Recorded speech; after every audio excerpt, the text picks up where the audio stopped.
And the mind of the flesh is death, but now and forever because it pursues sin. But the mind of the Spirit is life and peace.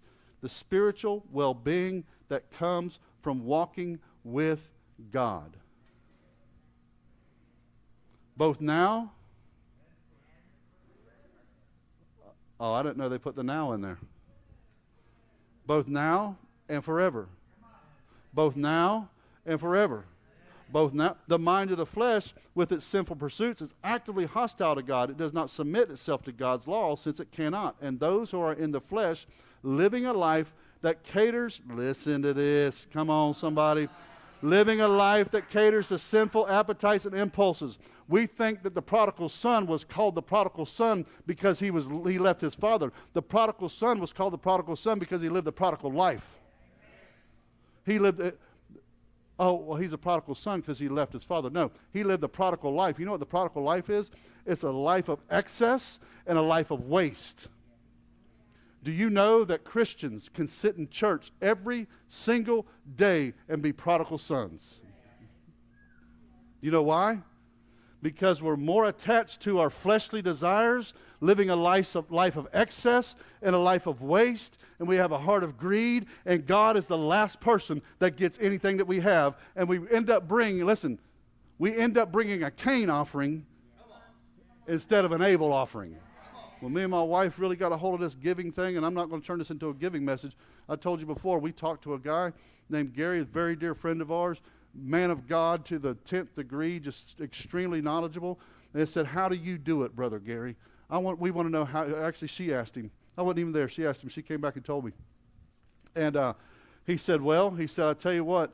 He said, I give off of the first fruits. And I thought we were. Until he really made me understand that and told my wife, and she came back and told me. I was like, oh my gosh. And what he meant was, he says, I give before Caesar gets his. You know what that means? We go back.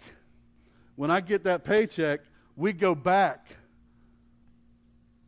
what the number originally was, the gross amount, and we say, okay, that's what we're giving off of that.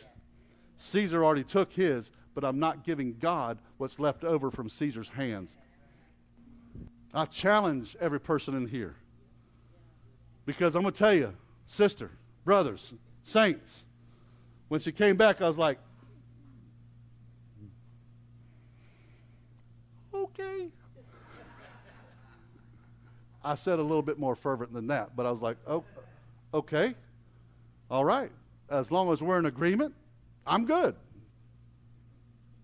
You can't be full on and me be halfway. Let's do it. We started doing it, giving from that standpoint. You know what happened? We had a house in Florida when we moved out here. She moved out here about 12 or 14 months ahead of me. And I was back in Florida finishing up a job that I'd made a promise to a guy to help his business, and I wasn't going to leave until I fulfilled what I promised him. In the meantime, I was getting our house ready for sale down there. This house was in an area where there was houses had been for sale for 6, 7, 8 years. Not just one. Like 7 of them around. We lived out in the country, 7 of them around. We decided we're going to start doing something different because I believe you say who you say you are, or you are who you say you are, and you can do what you say you do. So God, I'm just not going to doubt it. We're going to do this together. We started doing that, and yeah, Malachi 3 says this. He said he will open the windows of heaven and pour out a blessing. Prove me in this. So we said, okay, we're going to do it. Boom. We started doing it. What was the time frame when we started doing it? Month. 4 to 6 weeks later, we sold our house. In the middle of houses that have been on the market for 6 to 10 years.